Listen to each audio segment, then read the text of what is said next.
The passage is about plastic pollution. You can see at that very title, you see, it says plastic pollution. And the first line it says, the only thing worse than being lied to is not knowing you are being lied to. And he points out in the first paragraph that plastic pollution, you see, has taken up reached planetary proportions, huge proportions. It's not within the control of the government or the people, you see. The problem is with the recycling of plastic. And in the very first paragraph, he says the lie is that blame for the plastic problem is wasteful consumers and that changing our individual habits will fix it. You said that is the lie. So in the second paragraph, he's talking about recycling plastic. Now, he is not in favor of recycling plastic. He says that the real single-use plastic, you see, and then recycled plastic, you see, they have to be avoided. There's no point in carrying out recycling plastic items like grocery bags and other things. He calls it an abuse of technology, you see. And in the third paragraph, he tells us who he is. He says he's an ecologist and an evolutionary biologist. And he can talk about very clearly about the risk, the hazards, the dangers of plastic. And he does that. You see the hazards. He says that it's not biodegradable. If at all it biodegrades, you see, it dissolves very slowly.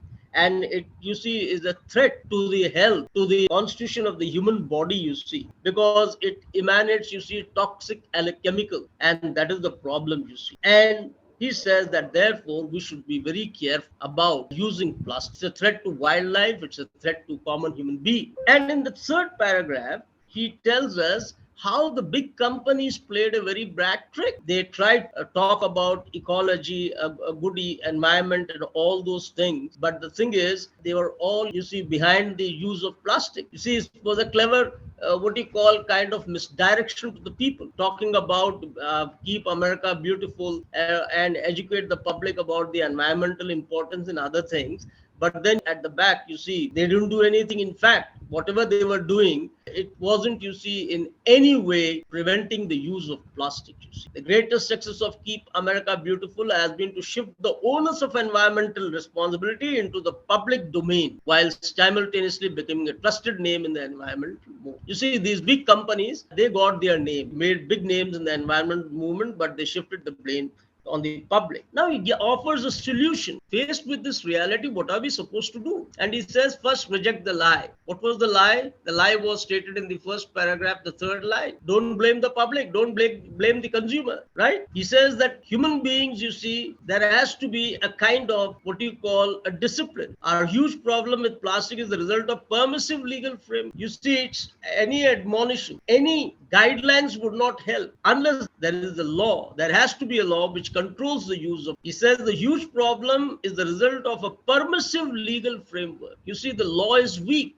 It permits you. And what has happened? It has allowed the uncontrolled rise of plastic pollution, despite clear evidence of the harm it causes to the local communities and the world's ocean. And in the last line, he says, recycling is also too hard in most parts of the US and lacks the proper incentives to make it work. So now you can understand, in short, what he has talked about. He is against, you see, recycling plastic, the use of plastic, and he says that we should have a strong legal framework in order to enforce the law preventing the use of plastic. And of course, he has talked about the lie also, and the lie is you shift the blame on to the public, to the customer, to the consumer. Now let's come to the questions here. Which of the following interventions would the author most strongly support? Yes, number one, recycling all plastic debris. He is not in favor of that. Having all consumers change their plastic consumption habits. He is not in favor of that. That is the lie. Completely banning all single-use plastics. But ban doesn't work. So what he wants is passing regulations targeted at producers that generate plastic. He wants a law there, a law to be enacted. Okay. So number 4 is the correct answer. The author lists all of the following as the negative effects of the use of plastic, except one, that you can see that in number 1, he is talking about the slow speed of biodegradation. You see, degradation or non-degradation of plastics in the environment. He's talked about that in the second paragraph. And in number 3, he says poisonous chemicals released into the water and food we consume. He has talked about that also in the third paragraph when he's talking about ingesting it ourselves in seafood, about the food chain. And adverse impacts on the digestive system of animals exposed to plastic. He has talked about it poses multiple threats to wildlife through entanglement and absorb and consumption, right? So what he hasn't, you see, talked about is the negative effect, air pollution caused by during the process of recycling plastic. So number 2 is the correct. The third one, in the first paragraph, the author uses lie to refer to what? I just told you, it refers to the blame assigned to consumers for indiscriminate use of plastic. That is, it is a lie. That is why he says it is a lie, because why blame the consumer? In fact, why not blame the producer? Why not blame the people who generate, who produce plastic? So number 1 is the correct answer. In the next question, in the second paragraph, the phrase what hammering a nail is to halting a falling skyscraper. That is a metaphor, you see. So what does he want to say is here is means. What does it mean? Well, it means focusing on consumer behavior to tackle the problem of plastic.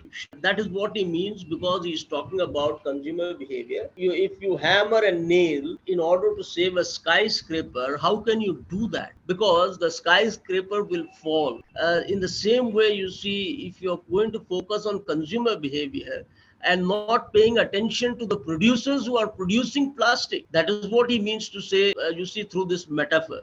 So the correct answer is number 3. And the next one is, it can be inferred that the author considers the America Beautiful organization. Now, we talked about that. He considered it a sham, a pretense, as it diverted attention away from the role of corporate in plastics and pollutions. You see, he considers that a sham, because it somehow, you see, they have made big names, but then what they have done is, you see, it is like a sham, it is like a camouflage, you see, where you don't come out with your intentions. And that's what they have done. You see, that's what they have done, you see, misleading the public. So the correct answer is number 2. Now we can come to the next passage about the human elephant conflict. In this paragraph, he's talking about the relationship between elephants and the people. You see, he says has dramatically changed. See, they were living together peacefully, but then things changed. And then even both human beings and elephants have changed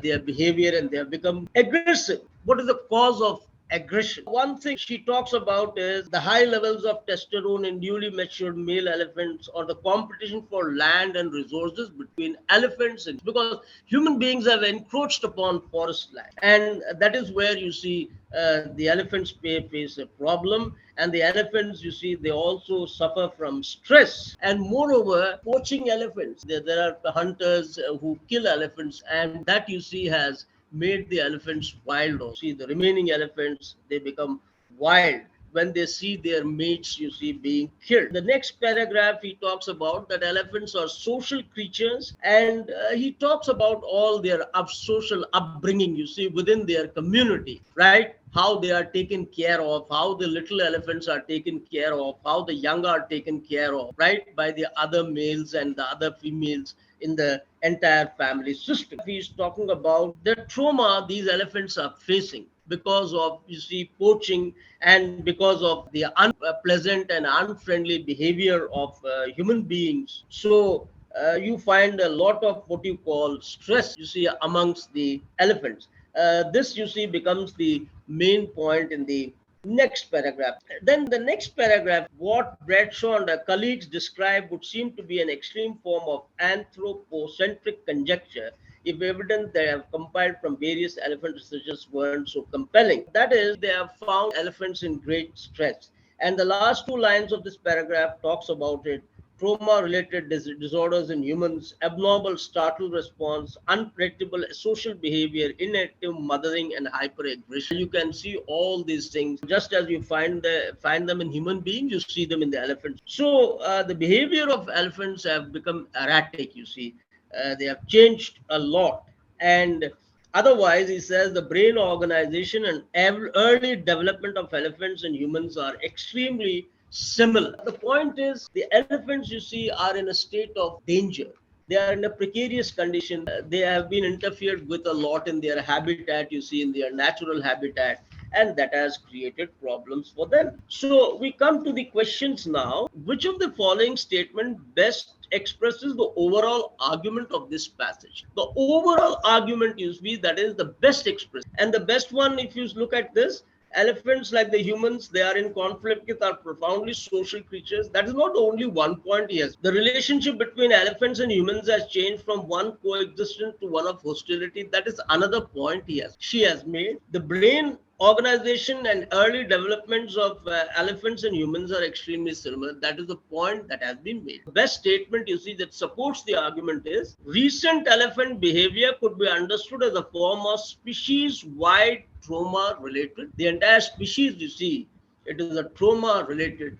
Okay, that is the correct answer. The next question. In the first paragraph, Bradshaw uses the term violence to describe the recent change in the human-elephant relationship because, according to her, both humans and elephants have killed members of each other's species. No, that's not the answer. Why does she use the word violence? What the recent change, you see, is she describing in the human-elephant relationship? It is number 2. There is a purposefulness of the human and elephant aggression towards each other, right? And what is that purposefulness? Obviously, because they don't want to allow human beings to encroach upon their land. There's an aim, you see, in that, and they don't want to be poached. So number 2 is the correct answer. And number 3 and 4 here, they are incorrect. Human-elephant interactions have changed their character over time.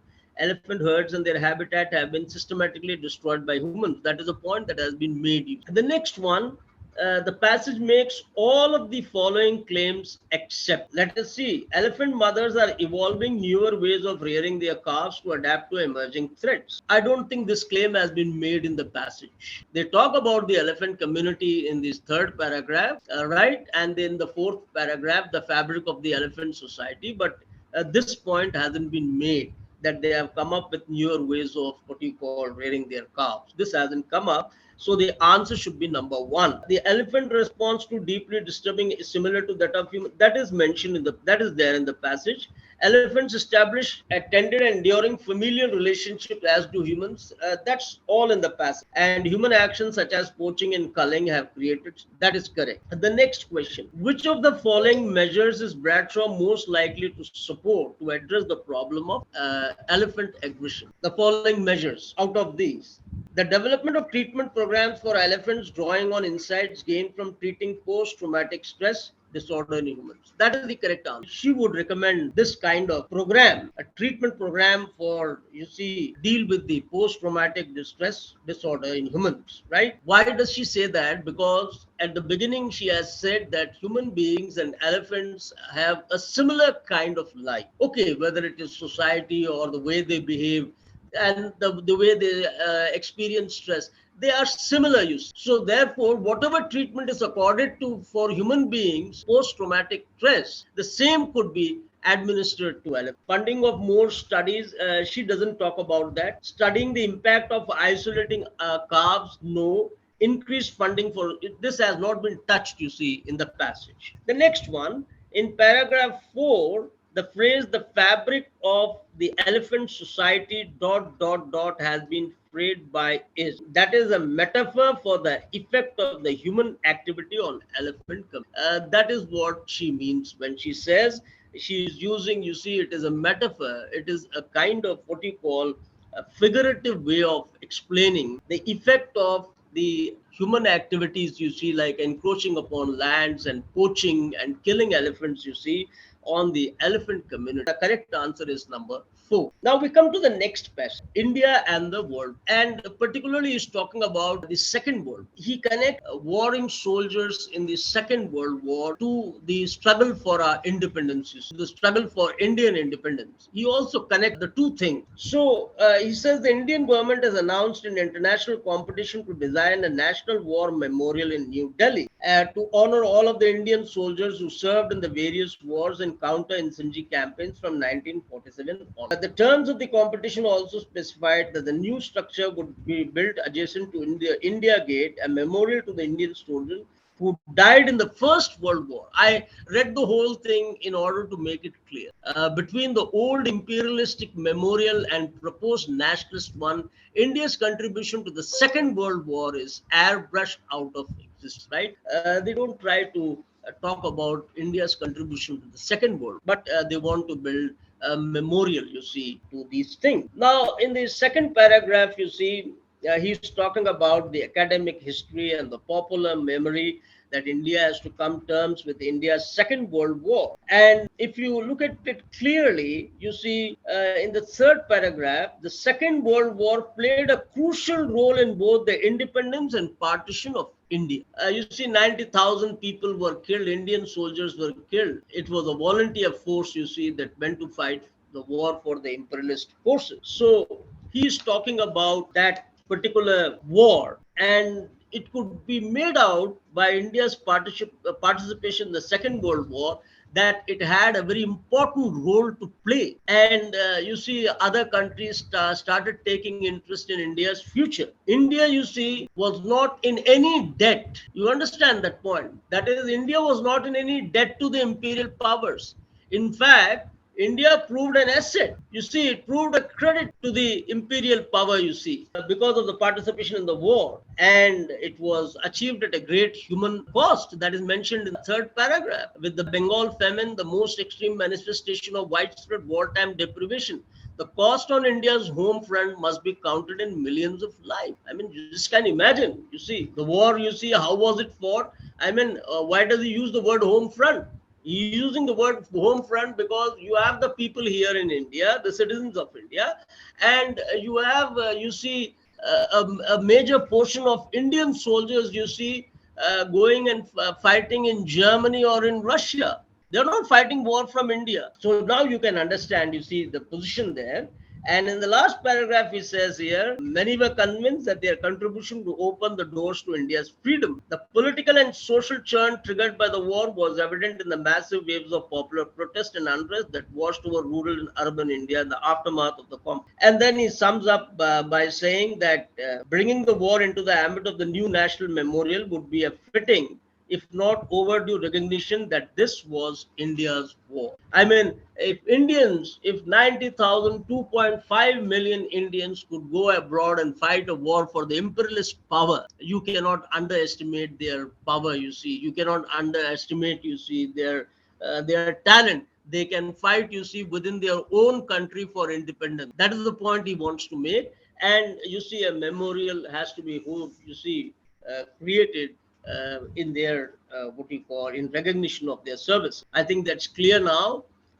We have in the first paragraph, the author laments the fact. What is he lamenting? There is no recognition of the Indian soldiers who served in the Second World. That is what he is lamenting in the first paragraph. So the answer is number 2. The author lists all of the following as outcomes of the Second World War, except, yes, I just talked about you that India was not in any way indebted to England in the Second World War. So the answer is number 4. The large financial debt India owed to British after the war, except the author lists all of the following as outcomes of the Second World War, except the last one, the large financial debt that India owed to Britain after the war. The others are incorrect. US recognition of India's strategic location and large-scale deaths in Bengal, independence of the subcontinent, they are all mentioned there. They are the following as outcome. The phrase mood music is used in the second paragraph to indicate that the word Second World War is viewed as the mood music is a phrase, you see. It can mean two things.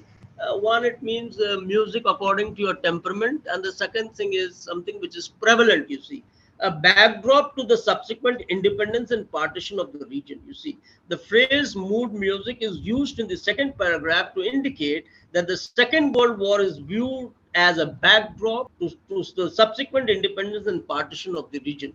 So the others are incorrect, setting the stage for the emergence of India-Pakistan rivalry. That is much later, a part of the narrative on the ill effects of colonial rule. No. Tragic period in terms of loss of lives and national wealth. No. The next question, the author suggests that a major reason why India has not so far acknowledged its role in the Second World War is that it wants to forget the human and financial toll of the war on the country. No, it has been focused on building an independent, non-colonial political identity. That is the correct answer. Views the war as predominantly allied effort, with India playing only a supporting role. No, India played a major role. Blames the war for leading to the momentous partition of the country. No, the correct answer is number two. Now the next question is: the author claims that omitting mention of Indians who served in the Second World War from the new National War Memorial. What is that? You can see that in the second paragraph. He talks about the academic, a reflection of the academic and popular view of India's role in the war, right? Rather, Indian government's conception of the war memorial was not merely absent-minded. Rather, it accurately reflected the fact that both academic history and popular memory have yet to come with India's Second World War, which continues to be seen as little more than mood music in the drama of India's advance towards independence and partition in 1997. I read out the whole thing to make it clear, because the question that he has raised it, omitting mention of Indians, you see, in the Second World War, you see, it's a reflection of the academic and popular view of India's role in the appropriate as their names can always be included. No, is something which can be rectified in future. That cannot be the answer. Economy and happiness. He says that happiness, in fact, can shape global economy. And he says that somehow economists, you see, have been ignoring psychology, positive or otherwise. But then you see there is to be an emphasis on how happiness is responsible for an optimized economy, for an optimum economy. That is number one. And in the first paragraph, he also mentions that he talks about wearable technologies, you see, like electronic devices, which can measure, you see, our happiness, and at the same time, which can also reduce stress or blood pressure.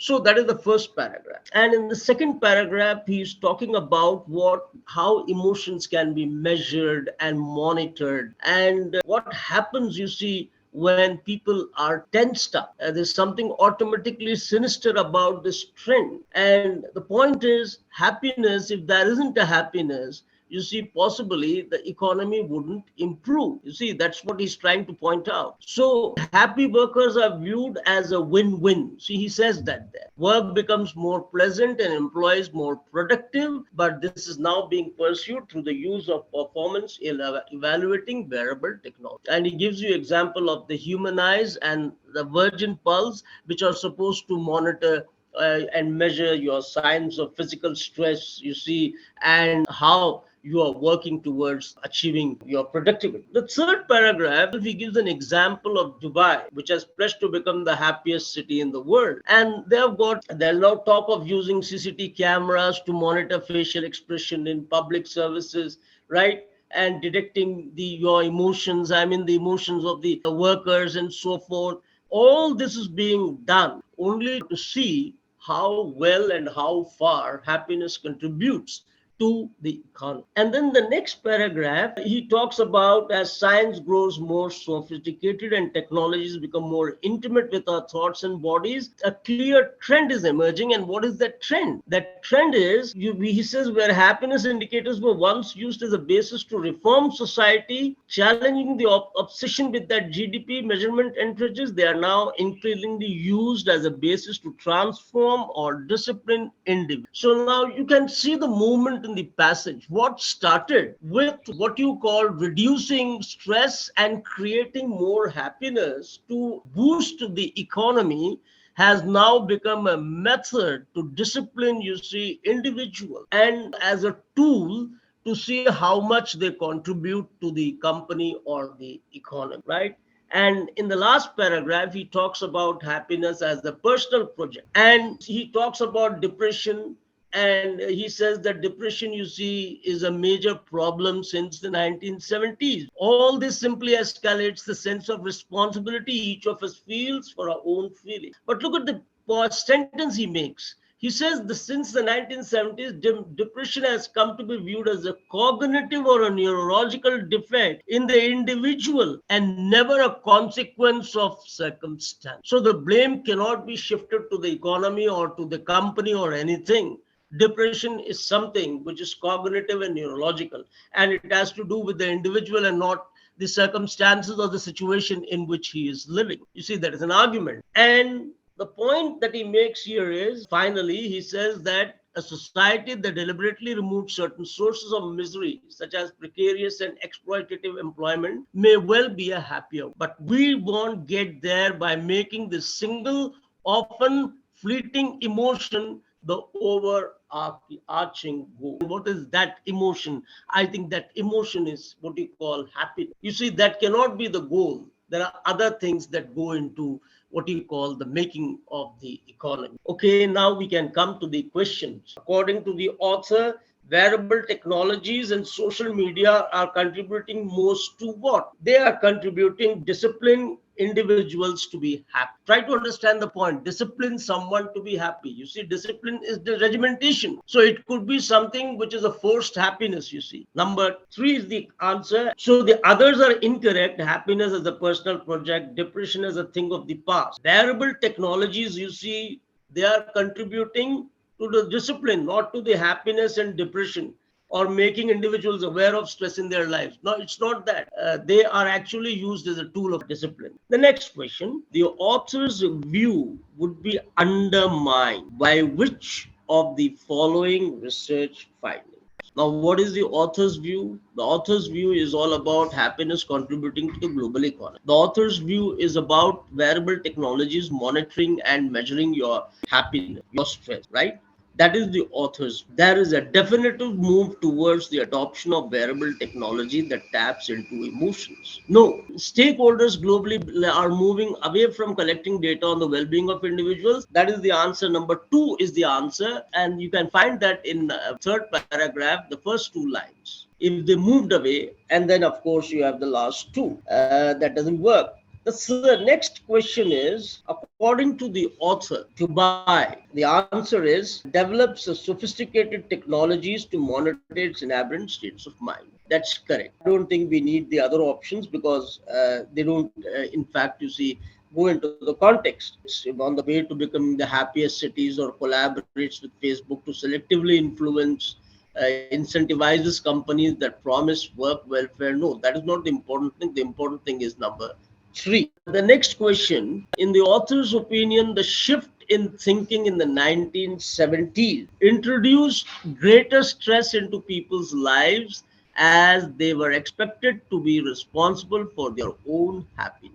And if you remember, he has talked about this in the last paragraph also. He says that it's not because of the consequences, circumstantial, it's not a consequence of the circumstance, it's actually a consequences of your own, what you call life, you see, stress and depression. So number 2 is the correct answer. The next question, from the passage, we can infer that the author would like economists to do what? He would like economists to incorporate psychological findings into their research cautiously. Correlate measurement of happiness with economic indicators. That is not the main point. He's just discussing, you see, correlating happiness and economy. Measure the effectiveness of Facebook and social media advertising. That cannot be inferred. Work closely with neuroscientists to understand human behavior. That is not the point. We are talking about the economy, right? Now we come to the next passage, and in brief, I'll tell you what the passage is about. You see, the passage is about 2 things. Number 1, that is natural selection. Number 2, that is about acquired characteristics. Now, these are 2 different things. You see, natural selection was a theory propounded by Charles Darwin, and Charles Darwin usually talks about, in his theory of natural selection, how you see human beings, animals, insects, in every living being from millions of years ago, you see, they started adapting themselves to the environment. And when they do that, there are certain changes, you see, in the generations that fall. But then something which we acquire, you see, for instance, he gives the example of fear. Something which we acquire, can that be evolutionary? Suppose someone, say Mr. X, is a person who is all the time scared. Does it mean that his children will all the time be scared, right?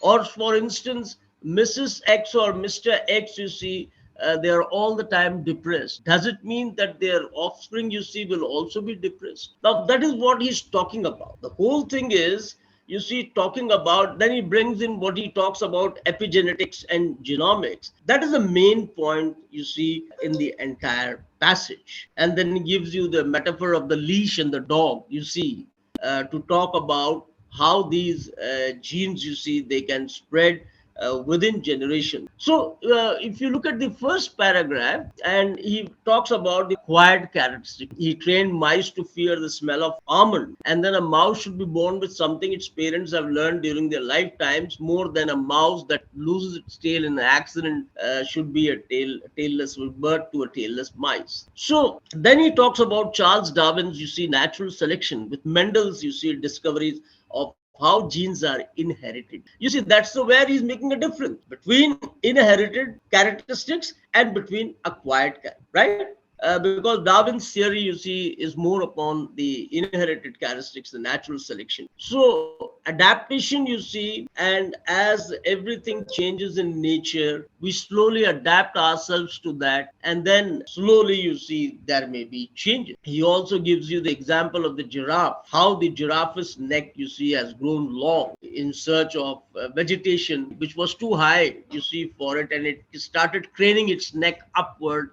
And in the coming generations, you see, giraffes, you see, had long necks. In the third paragraph, he talks about the genetic leash. He's giving about the metaphor of the dog and other things, right? The third paragraph, he says, the received wisdom is that parental experiences can't affect the characters of their offspring, except they do. Now, that is the point here he's trying to make. Because if you debate about the acquired characteristics and inherited characteristics, he says, we believe generally that parental experiences, you see, don't affect the character of their offspring. He says, no, they sometimes affect. The way that genes are expressed to produce an organism's phenotype is affected by chemicals that attach to them. So now what he's doing exactly in this paragraph is, he says we make a particular reaction, or we react to a particular thing. Now what happens is there are chemical changes in the body during our reaction. And these chemical changes, you see, though they may have been acquired by the parent, but in the children, in the offspring that are born, you see, these may be inherited. That is the point. And that is why he talks about the epigenetic inheritance. And then he comes back to what you call the inherited fear of the mice. Now, what has been, you see, merely an acquired external characteristic becomes an inherited, you see, characteristic according to the passage. And then it tells us that epigenetics is only a part of the story, and all this culture and, you see, society inherit knowledge and skills acquired by their parents. All this complexity points to an evolutionary process in which genome, epigenetic modifications, and inherited cultural factors and parental effects. He has dovetailed what he call the theory of these acquired characteristics into the theory of natural selection. He says that we cannot possibly ignore that. And that is how he ends it, like saying that to make rapid adjustments to environmental challenges, dragging genetic change in their wake, much like a rowdy pack of dogs. That is a metaphor that he has used, to see, in order to explain the whole theory. I think now it's quite clear. We can now move on to the questions, you see. The passage uses the metaphor of a dog walker to argue that evolutionary adaptation is most comprehensively understood as being determined by, obviously, I mean, determined by what you call genetic, epigenetic, developmental factors and ecological legacies. That is number one. Okay.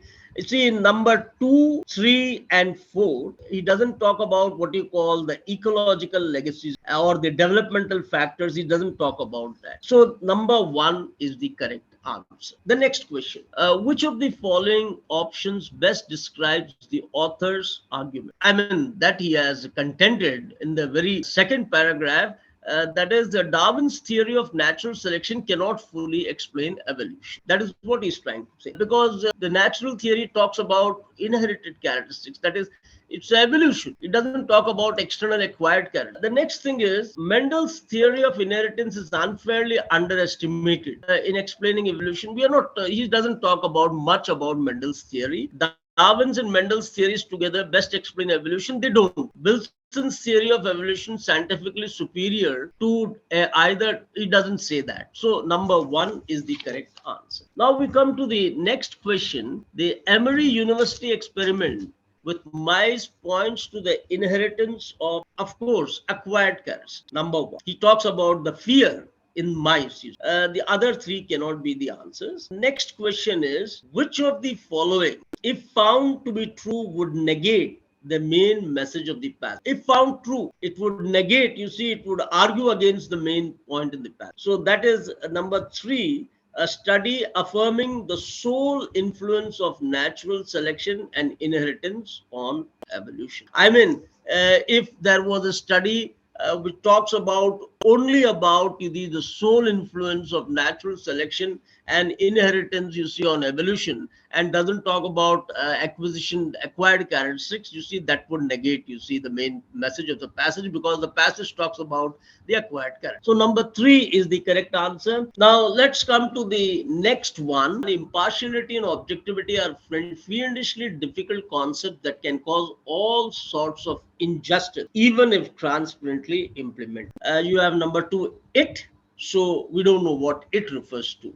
So we can't have number two as the first sentence. What about Twitter's website says, you have a clue there. In number three, he says much more. Look at the clue there. And in number two, he talks about lies in the words and much more. And if you go through the sentences, you can see for yourself that number one should come first, and after one you should have number three, and after three you have number two. I pointed out the clue. You see, in three you have much more, and then he says there's lies more, but the deeper problem of transparency lies in the words and much. So there is a reference. So now three has to come first, which contains much more, and then after that two, and after that number four. So it should be 1, 3, 2, 4. Let's look at the next sequence, you see. So the first sentence should be number 4, because 3 starts with then a routine. So something must have, the viola player didn't know what it was. What does it refer to? We don't know, right? So 2 and 3 cannot be the first sentences. The eventual diagnosis, the eventual means the final. So we begin with what started, you see, first. So number 4 is the first sentence here. It started, whatever it was, it started. And then after 4, you say the viola player didn't know what it was a lump, you see, and they didn't know. And then after that, you have what you call 1. The eventual diagnosis was in cancer. And then you have the final, then a routine scan showed that it had come back. What has come back? Skin cancer, 4, 2, 1. Okay. Now we come to the next one. It talks about the woodland's canopy receives most of the sunlight that falls on the tree. Well, he talks about the canopy, and he talks about the same canopy above the canopy in number 4. So it should be 1 followed by 4. The woodland's canopy receives most of the sunlight, right? And then you say hundreds of thousands of insects fly in the sunshine up above the canopy. Okay, after that, you have number 3 with their streamlined bodies. Swifts are agile flyer, right? And then 2, swifts do not confine themselves to wood. So the final answer is 1, 4, 3, 2. Now we come to the next group of sentences, the unwitting enablers, you see. You can't start the sentence with but. So number 1 cannot be the first sentence. You cannot start with number 3, believing these people are working for a better world. Now what does these refer to? We don't know. So number 3 cannot be the first sentence. You have a choice between number 2 and number 4. And number 4 is a generalized sentence. Democracy and high levels, number 2 is a generalized sentence. Democracy and high levels of inequality of the kind that have come to characterize the US are simply incompatible. So after 2, you have number 4. Very rich people will always use money to maintain their political and economic power. So number 2, number 4, But then he controverts that point. He says, but now we have another group. So, not that group who are very rich. And that group is the unwitting enablers. And the last one is 3, believing these people. These people refers to the unwitting enablers, right? So the answer should be 2, 4, 1. Now we come to the best summary, you see. And when you summarize, you must keep in mind they don't generally what you call include statistics or details or data or something. The main points you see should be included in the summary.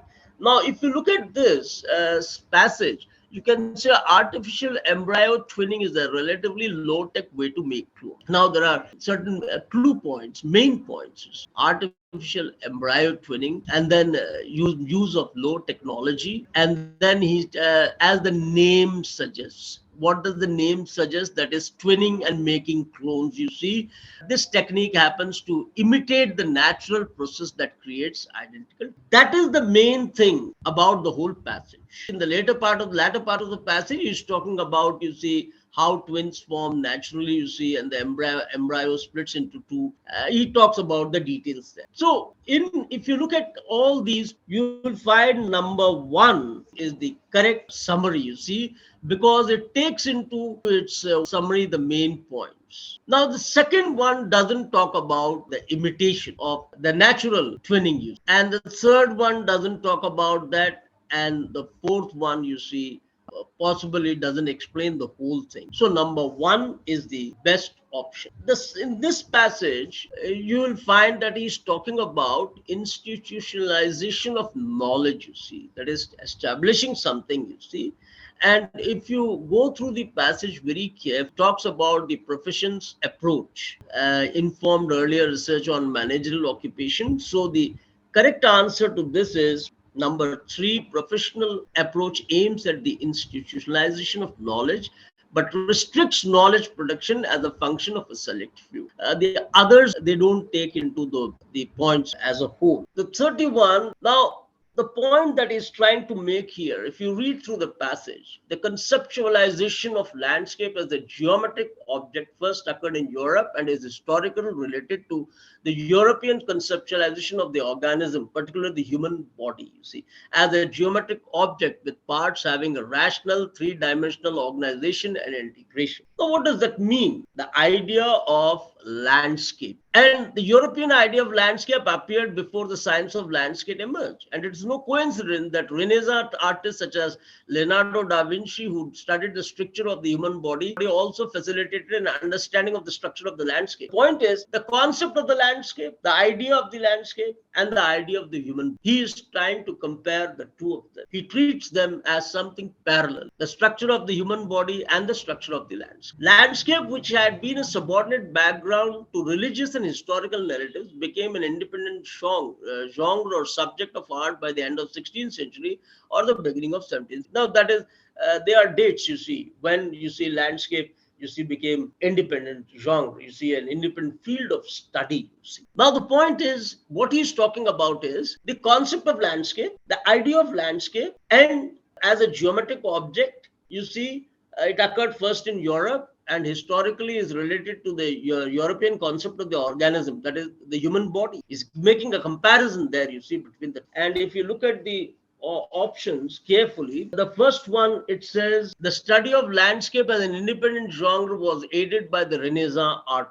That is correct. It has been correctly summarized. 3 things are inside this, is in this summary. Number 1, the study of the landscape. Number 2, treating it as an independent genre. And number 3, you see how the Renaissance artists, you see, they treated land. You see, all 3 things have come into this. Number 1 is the correct answer. We can move on to the next question now. If you look at these sentences, he's talking about number 1, displacement in Bengal is thus not a very significant in view of its magnitude. Displacement is dislodgement. Number 1. And number 2, he says the factor of displacement in Bengal is the shifting course of the Ganges leading to the erosion of river banks. The shifting course that leads to the erosion, the nature of displacement in Bengal makes it an interesting case study, Since displacement due to erosion is well spread over a period of time, it remains in. Now, all these four sentences can be connected with reference to what you call the Ganges and to the erosion. But the last one you see says rapid displacement would have helped sensitize the public to its human cost. You see, he is not talking in the other four sentences, he is not talking about the human cost and the sensitivity to the human cost. He's talking about basically the displacement, the shifting course of the Ganges and the erosion. So this sentence will not be suitable, you see, if you were to coherently arrange the other four. So the answer is number 5. Let's look at the next question. The key point here is what? It is time consistency, inconsistency. That is the key point you see in all these sentences except one. Look at the first one. In many cases, time inconsistency is what prevents going from intention to action. Okay. And then if you look at what you call number 2, for people to continuously postpone getting their children immunized, they would be need to constantly fooled by themselves. And in the specific case of immunization, however, it is hard to believe that time inconsistency by itself would be sufficient to make people permanently postpone the decision. And then in most cases, even a small cost of immunization was large enough to discourage most people. Not only do they have to think that they prefer to spend time going to the camp next month rather than today, they also have to believe that they will indeed go next month. So the whole thing is about the time inconsistency, you see, which prevents us from our intention to action, even if it's an example of immunization. Now, in this context, 1, 2, 3, and 5 are related because they all have to do with the time inconsistency. In most cases, even a small cost of immunization was large enough to discourage most people. The cost factor doesn't arise anywhere in these sentences. So number 4 is the odd one out. Now, let us look at the next question. So you have translators are like bumblebee. Though long scientifically disproved, this factoid is still routinely trotted out. Okay. A similar pronouncement about the impossibility of translation have dogged practitioners since Leonardo Bruni's De Interpretation Recta, published in 1424. Look, number 1 has to do with translation. Number 3 has to do with translation. Bees unaware of these deliberations have continued to flit from flower to flower, and translators continue to run. He's making a comparison with the bumblebees. You see, just as bees flit from one flower to another flower, the translator, you see, flits from one sentence to another sentence, one text to another text, you see, doing his work of translation. In 1934, the French entomologist Auguste Magnan pronounced the flight of the bumblebees to be aerodynamically impossible. That could be, how is it? You have two sentences, number 2 and number 4. When he talks about the flight of the bumblebee, you see, aerodynamically impossible. That is, he's talking about a comparison to what you call translation. 1, 3, 4, and 5 are related. What is not related is number 2,